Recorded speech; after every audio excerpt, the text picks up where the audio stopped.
also take away ethnicities, religious and ethnicities in our country.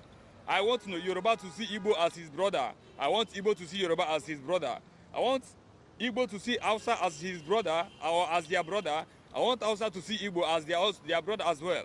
Because even if we happen to be three here, Igbo, Yoruba, and Hausa, we cannot leave this country to another nation with different passports. You understand? So we can't travel by air with different passports. We must go with our Nigerian passport. Only one passport will be provided for these three major language regions. So I think you should also try to unify the nation, bring everybody together.